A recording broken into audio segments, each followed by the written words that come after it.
आपण आता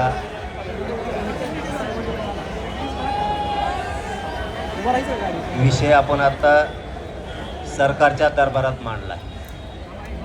मी अगोदर सगळं विद्यार्थ्यांची समजून घेतलं आहे आणि तुमची सगळी माहिती मुख्यमंत्री देवेंद्र फडणवीस साहेबांच्या दोन्ही ओळीला सांगितलं. त्यांनी सांगितलं आता आम्ही तिकडं जातो त्यांच्याकडं.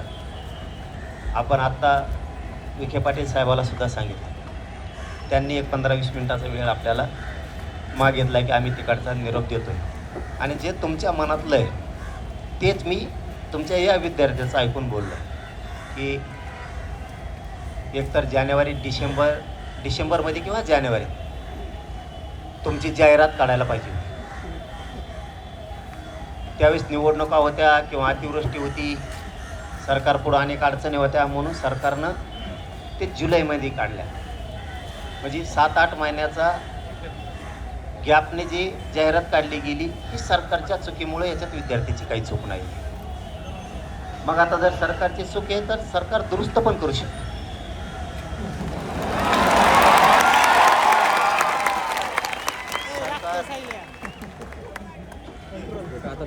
याच्यामध्ये तुम्हाला लिंक ओपन करून देऊ शकतं, तुम्हाला 1 वर्षाची सवलतही देऊ शकतं. आणि CR काढायचा जर विषय असेल तर CR काढायला सुद्धा माझ्या माहितीनं अडचण नाही, कारण परवाच्याला कॅबिनेट झाली, कसं काय जे आचारसंहिता झाली. याच्यात या भानगडीत पडण्यापेक्षा मला असं वाटतं 100% मला जी आत्मविश्वास आता 2 OED आणि उपसमितीचे मंत्रिमंडळाच्या अध्यक्ष विखे पाटील साहेब बोलले, त्याच्यावर वाटतं की तुमचा प्रश्न मार्गी निघेल. थोडा वेळ लागेल त्याला, वेळ म्हणजे आत्ता काय वाटतंय मला. आणि इथं बसल्याच्यानंतर पुन्हा माझी एक गोष्ट लक्षात आली की स्वतः मुख्यमंत्री देवेंद्र फडणवीस साहेबांनी असं सांगितलं होतं तुमच्या शिष्टमंडळाशी चर्चा झाल्याच्या नंतर की हा विषय आजच्या आज मार्गे काढा, असं त्या दिवशी CM साहेबांनी सांगितलं होतं. मला ते माहीत नव्हतं. मग असंही गफलत होऊ शकते.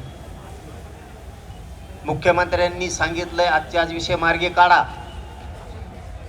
संबंधित अधिकाऱ्यानं आणि MPCनं मुद्दाम एका दिवस टाळाटाळ केलेली असू शकते, याची खात्री आता आपण 1-2 घंट्यात करून घेऊ.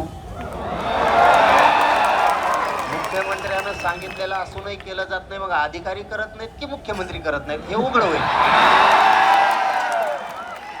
आणि आता ज्यावेळेस हे तिकडे जातील, OED साहेब असतील, विखे पाटील साहेब बोलतील, आता त्याच्यातून लक्षात येईल की याच्यात मुख्यमंत्र्याचा दोष नाही तर अधिकाऱ्यांनी टाळाटाळी केली, असंही होऊ शकतं. त्यामुळं आपण आधीच शंका घेण्यापेक्षा थोडा वेळ वाट बघू काय होतंय काय नाही.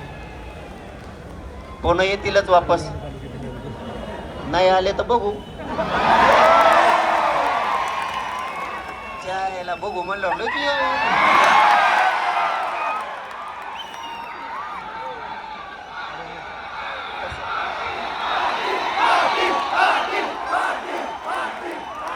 आपल्याला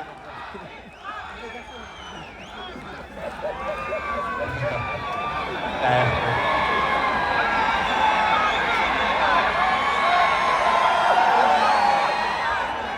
हे बघा, तुम्हाला म्हणजे क्लिअर सांगतो. शांततेत घ्यायचं. तुम्ही फक्त शांततेत घ्यायचं. कोणी किती येऊ द्या, काही होऊ द्या, शांततेत घ्यायचं. कारण मी शांततेत घेतो. इथं एवढं सोपं नाही. मग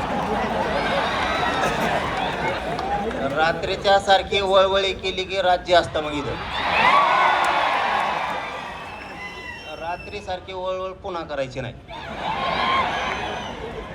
पण शांतता कुणी सोडायची नाही, कारण तुम्ही उद्याचं आमचं भविष्य आहे. पोरं तुम्हीच जर वायाला गेले आमचा काय उपयोग नाही. खरं सांगतो तुम्हाला वायाला जाऊ द्यायचं नाही आम्हाला काही. भले आंदोलन करायची वेळ आली तुम्ही तुमच्या घरी जा निघून, आम्ही आमचं बसून राहू बस का. पण तुम्ही नको, तुम्हाला आम्हाला वाया जाऊ द्यायचं नाही. आम्ही शिक्षणापासून लांब राहिलेले, नोकऱ्यापासून लांब राहिलेले पोरं 5 कोटी आहे. आम्ही बघतो ना महाराष्ट्रात काय करायचं. आणि त्यांचा काय आता निवडणूक टेन्शन घेऊ नका तुम्ही. त्याने तुमचा मार्ग नाही काढला की नगरपालिकेला पाळडेच. मग त्याला काय बदला तर घ्यावा लागेल भाऊ, कारण त्याची पुण्याची महानगरपालिका आहे, मुंबईची आहे, छत्रपती संभाजीनगर, अहिल्यानगर, सोलापूर, नाशिक, आपले सगळे पाहुणे तिकडे फोन करू सांगायचे ना पाडून टाक. तसंच असतं मग, तसंच असतं मग आपला कचका तसंच असतो. तुम्ही तुमच्या घरी नाहीच यांनी प्रश्न मार्गे काढला आहे ना, उद्याचा दिवस बी मला वाटतं आणखी.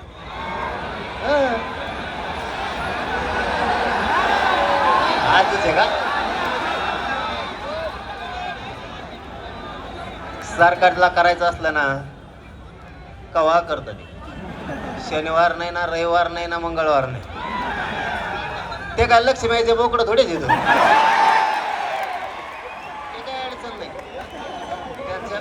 त्यांचं म्हणणं असल्यावर कवा होतं, काही अडचण नाही. पण शंका मला वाटतं आपण त्यांच्यावरती घेऊ नये. का म्हणतोय मी एवढं प्रामाणिक की मला तुमच्याच विद्यार्थ्यांनी सांगितलं का मुख्यमंत्री म्हणले हे विषय लगेच मार्गी काढा. एखादा अधिकारी सुद्धा करू शकतो. अधिकारी लय खौट असतील,